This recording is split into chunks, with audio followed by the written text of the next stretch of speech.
Este é um trabalho voluntário, sem fins lucrativos, que oferece livros gravados em MP3 para aqueles que não têm condições de ler livros impressos. Para ouvir este e outros livros gratuitamente na íntegra, acesse nosso canal e leia as instruções na aba Sobre.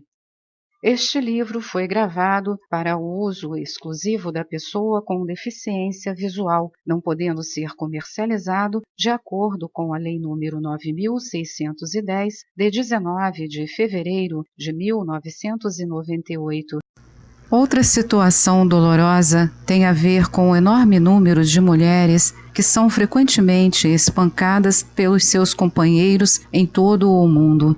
Mulheres com hematomas por todo o corpo, braços partidos, costelas partidas, etc., são diariamente tratadas em hospitais. Algumas morrem.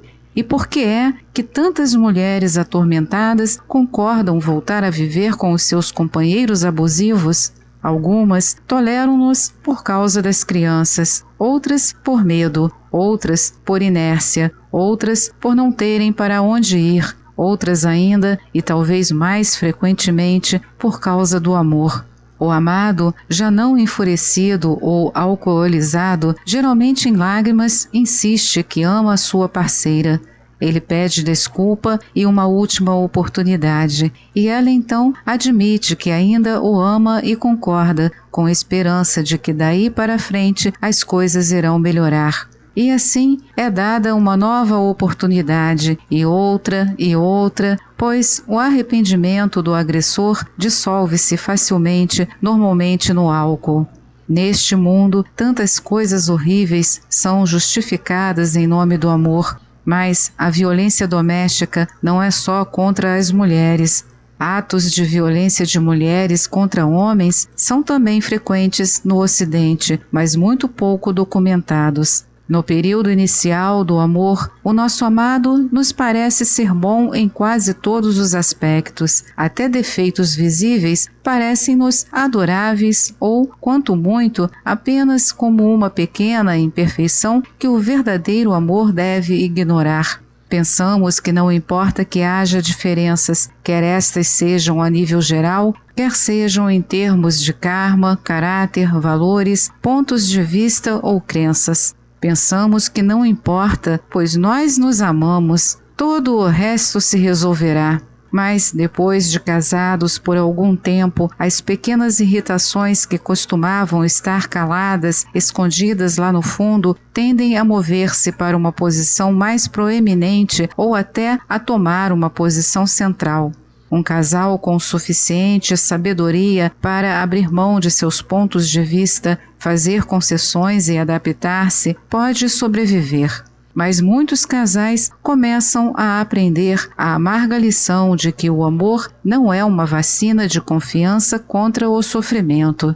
Quando as opiniões e o orgulho colidem, as palavras "não é assim que as coisas são", ou "não é assim que as coisas deveriam ser", ou "não posso aceitar isso", ou "nem pensar, não", surgem com mais frequência. Ainda nos amamos? Sim, mas o Buda ensinou que a principal condição para um casal viver junto e feliz é partilharem os mesmos padrões de conduta, de crenças e de valores. Naturalmente, somos aconselhados a ponderar bem este ponto, de preferência antes, e não depois de concordarmos juntar a nossa vida à de outro. Talvez possamos, através do amor, ser capazes de aceitar diferenças fundamentais de opinião e de conduta no nosso companheiro, mas não será fácil, e as coisas tornam-se mais complicadas quando as crianças entram na equação. O amor pode realmente ser parte de uma vida estável e emocionalmente preenchida, mas o seu alicerce tem de estar na moralidade, ser acompanhado pelo cultivo de virtudes internas e, acima de tudo, governado pela sabedoria. Essa sabedoria é fundamentada numa reflexão dos princípios do Dhamma, ou seja, todas as coisas são incertas e impermanentes. Todas as coisas impermanentes são, por natureza, imperfeitas. Quando queremos que algo impermanente seja permanente e algo que é imperfeito seja perfeito, criamos sofrimento.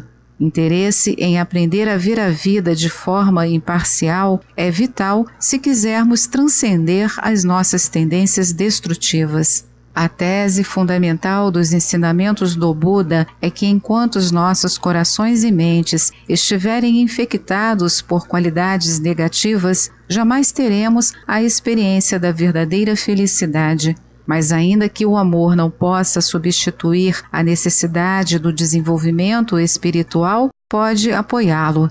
O que é necessário é que aprendamos o Dhamma e o apliquemos, para que assim nos possamos ajudar uns aos outros a superar as nossas negatividades. Quando, através da reflexão acerca dos prós e dos contras do amor, tivermos obtido a perspectiva correta, devemos também tentar encorajar o mesmo hábito de visão desobstruída nas mentes dos nossos filhos, antes que eles sejam contaminados pelas imagens comerciais que os cercam por todo o lado.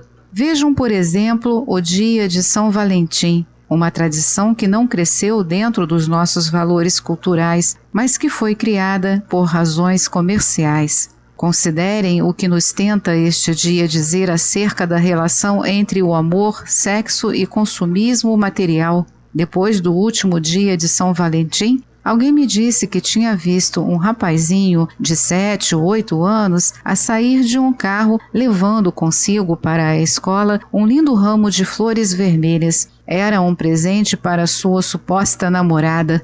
Esta imagem é engraçada ou alarmante?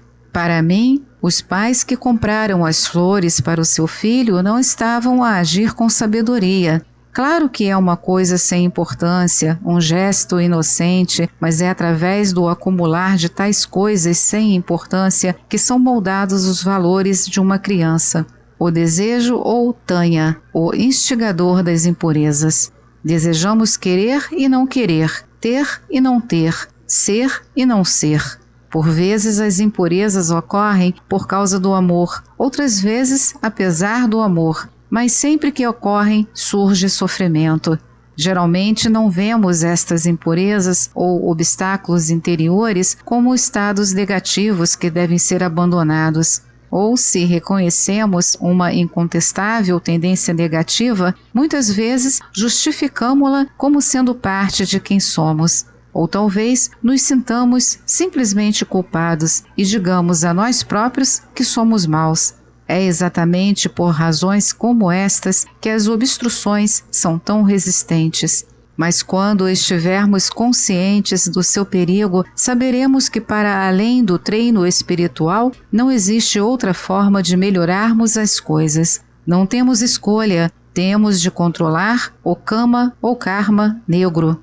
O objetivo de uma prática correta é abrirmos os nossos olhos e ouvidos à natureza das nossas ações, palavras e pensamentos. Aprendermos a ver as coisas que contaminam as nossas vidas com impurezas. Desenvolvermos a nossa conduta, as emoções e a qualidade de sabedoria simultaneamente para podermos sair de todos os problemas. O sexo é uma parte natural do amor romântico. Nos ensinamentos budistas, o desejo ou a necessidade sexual é considerado uma obstrução ao desenvolvimento da paz interior e da sabedoria. Ao transcender a mente, o apego e o corpo, um ser iluminado transcende a sexualidade. Mas, para um leigo, a gestão inteligente dos impulsos sexuais, em vez de abstinência, é o ponto de referência. O Buda percebeu que poucas pessoas estão interessadas na libertação do desejo sexual e, assim, sublinhou uma conduta que não cause mal nem ao próprio nem aos outros. O terceiro dos 5 preceitos, Sila, para budistas leigos, requer abdicar do adultério, da conduta sexual abusiva ou de coação.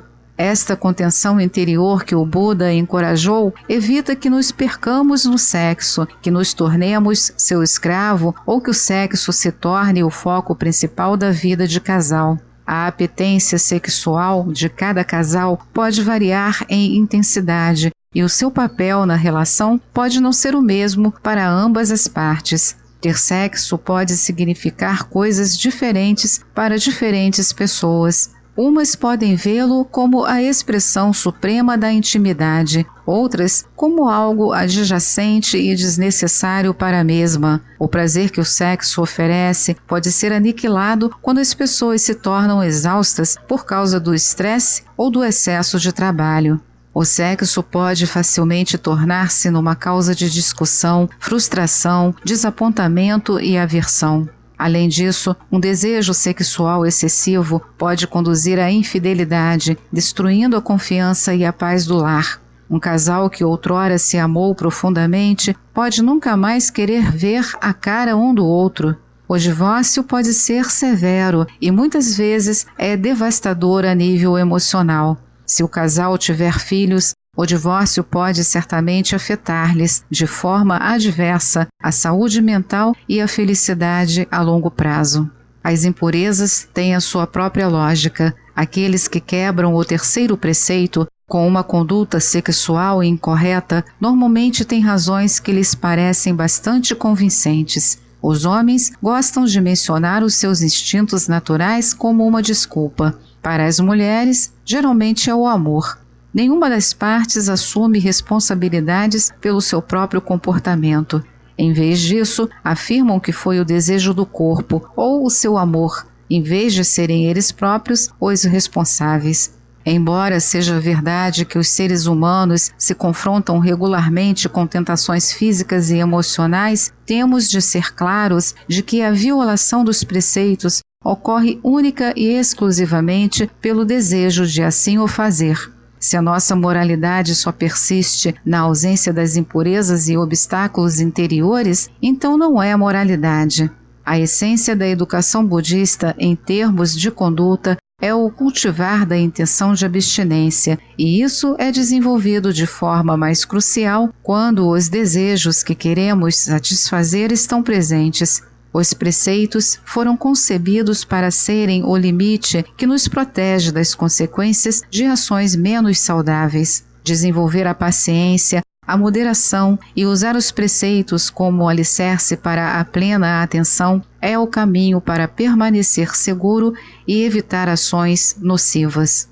As relações estáveis, dentro ou fora do casamento, prosperam quando nos comprometemos com o nosso companheiro a não procurar prazer sexual fora da relação. Tal compromisso requer que estejamos dispostos a sacrificar o prazer físico pelo bem da fidelidade e assim podermos desfrutar da sensação de bem-estar que advém de ser um companheiro honesto e leal. É bom sentir o orgulho e o respeito próprio que advém de sabermos governar as nossas ações de forma saudável. Para, além disso, ao mantermos os preceitos e ao cuidarmos da qualidade das nossas ações, estamos a criar os alicerces para alcançarmos a alegria da concentração, o samadhi, que é incomparavelmente superior ao prazer sexual.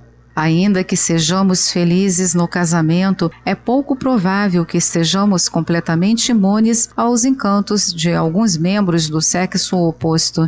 Ainda que não possamos prevenir que um sentimento súbito surja, podemos evitar fazer ou dizer alguma coisa que alimente tal sentimento. Podemos evitar envolver-nos em conversas particulares, telefonemas, e-mails, etc., com a pessoa que nos atrai. Podemos abster-nos de encorajar essa pessoa a pensar ou a fazer a coisa errada. Mais importante que tudo, podemos abster-nos de procurar prazer em tal sentimento ou de permitir que o prazer na nossa mente possa estimular as proliferações mentais. Consentir fantasias não é uma distração inocente. A imaginação pode plantar sementes na nossa mente que resultam num sufocante descontentamento e em ações imprudentes. Pessoas honestas e pacientes que se retraem de ações pouco sadias, que possuem um medo inteligente das consequências, veem o apego à sensualidade como um fogo que queima os seus corações. Aqueles que valorizam o que é correto podem conquistar os seus corações se realmente o quiserem. Quando o sentimento passar, ganhamos o vislumbre de que, por mais irresistível e convincente que o desejo tenha sido, é somente isso, um sentimento, nem mais nem menos. A questão das obstruções interiores tende a ser complexa. Homens de meia-idade com amantes mais novas muitas vezes não estão somente a entregar-se à satisfação dos prazeres físicos do sexo, mas a reagirem ao medo quase inconsciente da morte. Na meia-idade, a deterioração do nosso corpo começa a se manifestar e, com ela, a desconfortável realização de que a velhice e a morte são reais e vão mesmo acontecer. Este pensamento é terrível para a maior parte das pessoas e aqueles que nunca examinaram as suas próprias mentes de forma sistemática podem sentir uma repentina sensação de vazio e raiva. O sexo é a velha solução. Ainda não estou acabado, nem pensar tal coisa. Sou viril, sou atraente, sou importante para alguém. Como é que posso morrer? Muito facilmente, seria a resposta budista, mas até as pessoas mais racionais são propensas a este mágico tipo de pensar. Os tempos de guerra nos revelam provas concretas acerca da relação entre a preocupação com o sexo e o medo de morrer. Os prazeres sensuais podem nos consolar, podem esconder ou nos ajudar a esquecer a realidade da vida por algum tempo, mas também nos prejudicam, enfraquecendo a resistência do coração e da mente. Quando nos habituamos a procurar este fácil e rápido escape para os problemas emocionais, a nossa faculdade de sabedoria começa a atrofiar. Por fim, na velhice, podemos nos deparar com a possibilidade de não sermos fisicamente capazes de apreciar o mundo sensorial da mesma forma, mas também não termos fontes alternativas de felicidade ou algo com significado. No Dhammapada, o Buda descreveu uma pessoa nessa mesma condição como uma velha garça que definha à beira de uma lagoa sem peixe. A garantia de segurança mais fiável contra as obstruções interiores é compreendermos as nossas emoções e saber como geri-las. A violação do preceito acerca da abstenção de conduta sexual incorreta tem muitas causas. Devemos procurar descobri-las e aprender a lidar com as mesmas com sabedoria.